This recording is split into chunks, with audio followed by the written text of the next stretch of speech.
Hello everybody, welcome back to another video. I'm hoping you guys are all having a fantastic day. So in today's video, we'll be talking about the weather. Obviously, we have a very active pattern coming up with a lot of rain potential, severe weather as typical for spring, and also potential pretty big snowstorms, which at this point, all models are showing some sort of snowstorm, snow system.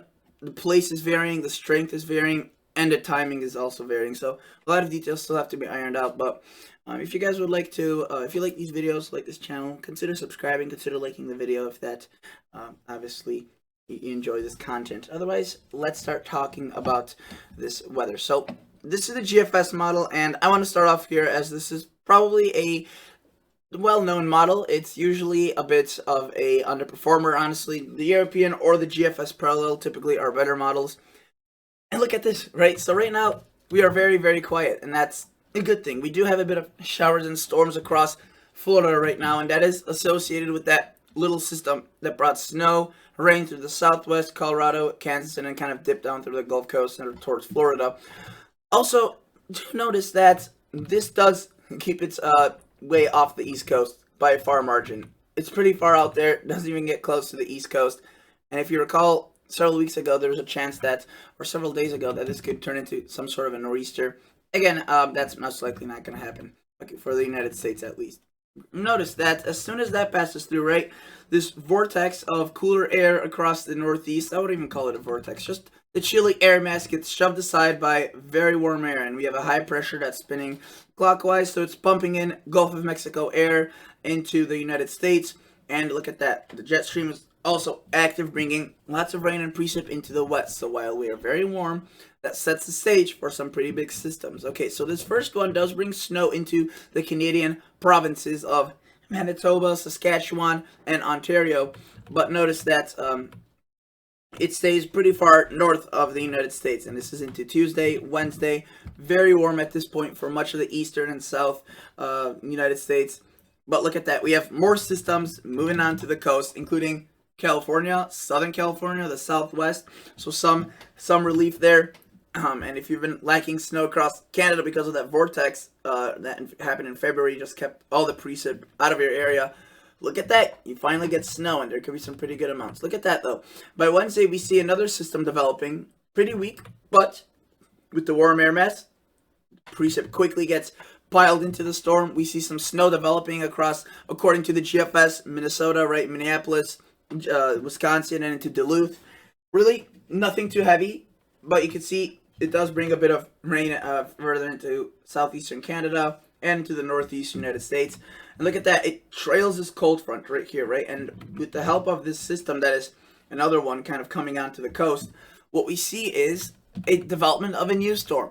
And this one is where things get tricky. So you can see that it stalls a cold front out, obviously, from this storm for a while across a single area. Now, where this exactly falls is still yet to be determined, but for several hours, look at that, several days, I should say, anywhere from Wednesday through Friday, rain across Missouri, Illinois, Kansas, Indiana, Ohio, right? So not good news, especially since a lot of these locations have been seeing a lot of rain recently, so not good. But notice what we start seeing: snow across Colorado, Denver. For Denver, March is the snowiest month of the year, so this isn't anything unusual.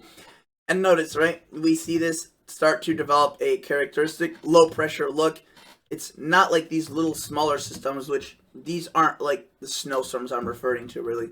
It's the further ones down the line. Earlier on, a couple days ago, those first ones looked a bit stronger. Now they're a bit weaker, but there's more on the way. Look at this one. It starts propagating to the north, right? Snow to Omaha, say, Des Moines, Iowa, Kansas. Again, it's still kind of far out, but I do think that there will be some sort of storm system around a week from today, around the Midwest into Illinois. I wouldn't say snowstorm, but just a storm system. And again, some models are disagreeing on this. Notice a bit of ice, rain right onto the north and west side of it. Quite a bit of rain finally moves out, and you may think, oh, that's it, right? Well, no, you can see it brings snow into the southeastern Canada area, the northeast. But with that, we have a cooler shot of air in place. So no more very warm air mass like we had prior to that, right? Which gave way to a lot of that rain and snow. At this point, this is March 15th. And look, we start seeing another band, a little slice of snow developed through Kansas, Oklahoma, Missouri, and some models develop a snowstorm out of that, and I will show you that. The Euro and Canadian and other models all have some sort of large system at this time frame, around a week from today. But again, it's just one model here that I'm showing you. And if we put this forward, notice pretty reluctant, stubborn cold air, shower storms, and you can see a beast develops right there into the Dakotas, Minnesota, Wisconsin, Michigan, and after that, the pattern remains active, it seems. So that's what the GFS shows in terms of total precipitation. This is where it centers the heaviest precip. I would say that with all the models, they do center kind of the heaviest of the rain across these locations. Now, in terms of snowfall, the GFS paints its own little scenario. I would say this is overdone because that includes sleet. Sorry about that squeakiness. But let's go to the positive total snow depth change. That's probably a bit more accurate. You can see quite a few areas could pick up some decent snow, which I still think this may be overdone, but this is what the GFS thinks. Okay, Canadian model, right? Generally a decent model. I would say it probably rivals the GFS at this point in accuracy. It has really improved in the last years. Notice, lots of snow across the Midwest, and it's pretty widespread. It may be into the Northeast and the Southwest, which is good news. And look at those mountains. Right northeast of Los Angeles and the big cities. So that's definitely good news. Total accumulated precip, so in terms of rainfall and snow, just in liquid form, notice decent amounts, including in the areas where are in the drought. So they're definitely good news. But not as much as what the GFS showed. And I do want to just track this out for you, the Canadian, and show you some differences that it has compared to the GFS. Notice right there is our system, right, moves out onto the ocean, doesn't even affect the East Coast. We have our chilly air mass, kind of moves off. We see very warm, pleasant temperatures this whole week across much of the Midwest, the plains. It's been already going on across the plains for the past several days, and that will kind of shove into the East Coast, or further towards the east, and eventually the East Coast. So there's our first system, which you can see the Canadian delivers a bit further to the south. If you recall, the GFS was a bit further to the north across the provinces of Canada. This one does bring snow further south into the lower locations of Manitoba, Saskatchewan, and Ontario, but also potentially affecting the North Dakota area with some rain-snow mix. But nothing too significant. That one passes through. You can see develops into something a bit more significant out into central Ontario potentially and into Quebec. But look at that. The parade of storms continues. So we have another system that tracks through. A lot more precip across the U.S. this time around, and mainly in the form of rain, as it will be very warm, right? And that also means that rain could be, probably filled with some thunderstorm activity. Quite a bit of snow for the northern locations, say Duluth, Thunder Bay. I'm definitely picking up some snow, but you can see southeastern Canada, Canadian cities, Toronto, Montreal, Ottawa, seeing rain out of this in the Northeast and the Great Lakes. There's our cold front that kind of sticks around according to the GFS. Canadian does a similar thing. You can see keeps things active. Does deliver a little clipper there through the northern Minnesota, UP, and into the Northeast. But you can see there we start seeing a lot of rain develop. And this system is a bit different already than the GFS. The GFS, if you recall, kind of delivers a separate, kind of like a stalled out cold front. Not so much with the Canadian. This one just kind of waits, stalls out across the Southwest, lots of snow for Colorado and New Mexico, and then boom, delivers a pretty big system for the upper plains and into southeastern Canada, Northeast. And you can see right there's a formation of a new low. So again, very active according to both models, just some slight differences. Now I would like to show you the European model. So that one is a generally very good model. It's probably the most reliable. Meteorologists like it the most, and so do weather enthusiasts. So let's take a glance at this. Again, this is Sunday, right? This is today or tomorrow. You can see the system moves off the East Coast. I'm going to use a bit of more timing with this European model so you get a better idea of when this could occur, as I think this model has the best handle on the timing. And notice, right, this is now Monday noon through afternoon. Generally quiet, very warm air across the United States, a bit chilly across the Northeast. And look at that, by Tuesday into really Tuesday morning, Tuesday afternoon, we see that little clipper system a bit ahead of time compared to the other models across the southern Canada and the North Dakota area. And you can see that the European agrees more with the Canadian rather than the GFS with that first system. It does develop into a pretty large, nice system as it pushes into Quebec and Ontario. So if you live in there, those locations definitely could pick up a bit of snow. And look at that. We, according to the Europeans, see this second low pressure, right, which is a bit more stronger, a bit more abundant than what the Canadian shows, more similar to what the GFS was demonstrating. Mainly rain, not that much snow, maybe for portions of extreme western South Dakota.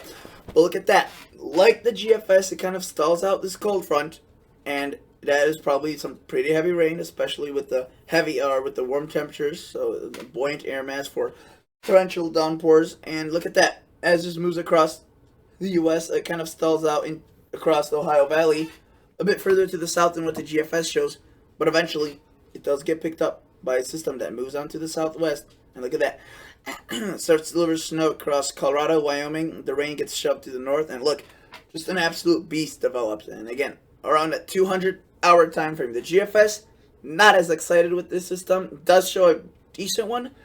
Canadian shows a bigger one, and the European shows the biggest, most severe one. And again, the track, the placement is all over the place. It's just a matter of not whether this will occur. And you can see powerful cold front, probably some severe weather, maybe even like a moderate risk. I don't know. It looks that looks pretty nasty. And then notice we do have quite a bit of snow, right? Rain, freezing rain, and that pushes into the plains. Blizzard conditions are widespread. It combines with another piece of energy to the north, and it kind of wraps up along.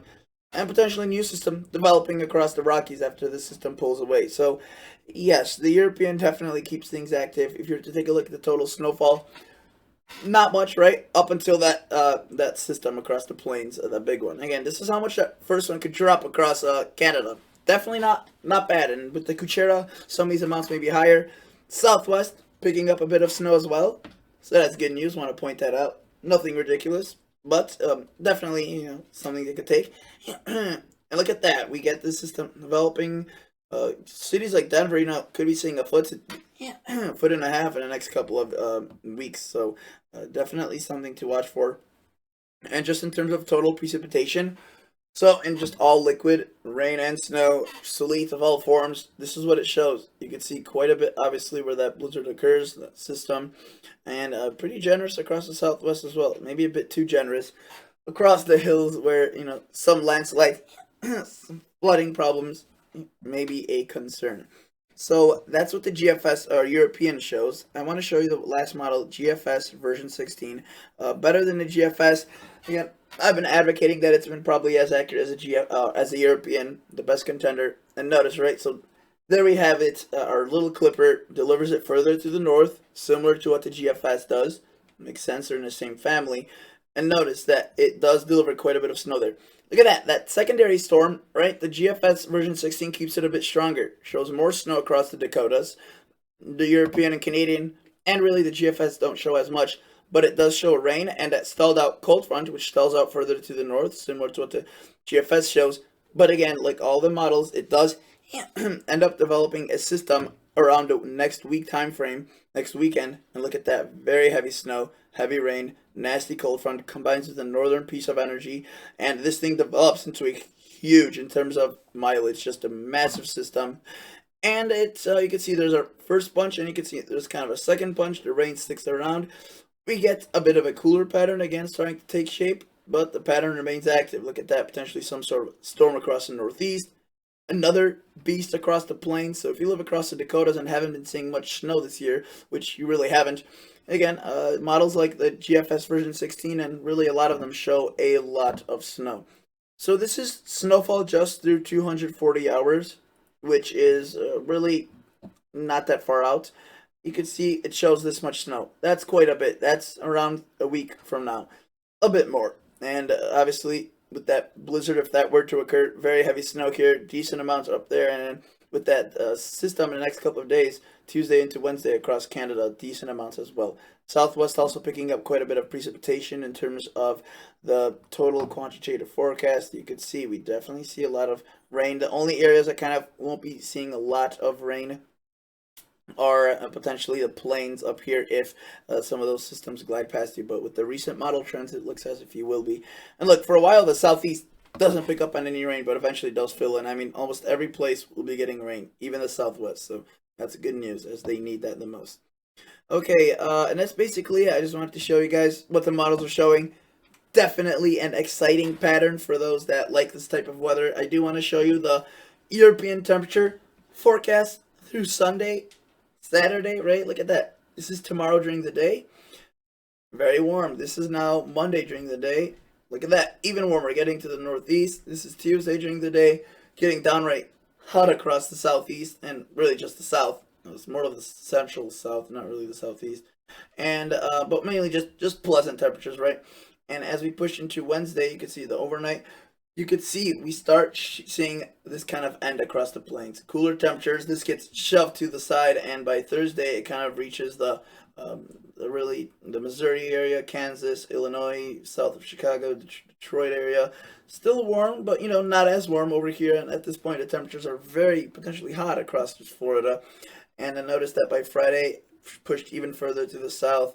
Saturday again, and with these little systems, you can see bursts occasionally rising to the north, which we see right there potentially on Monday, if that system were to occur in the fashion that the European shows, which again is still kind of not agreed upon by the models.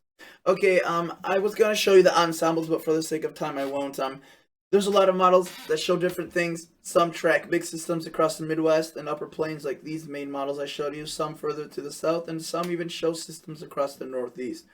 So we'll just have to watch. For now, thank you for watching, and I'll catch you guys in the next episode. See ya. Bye.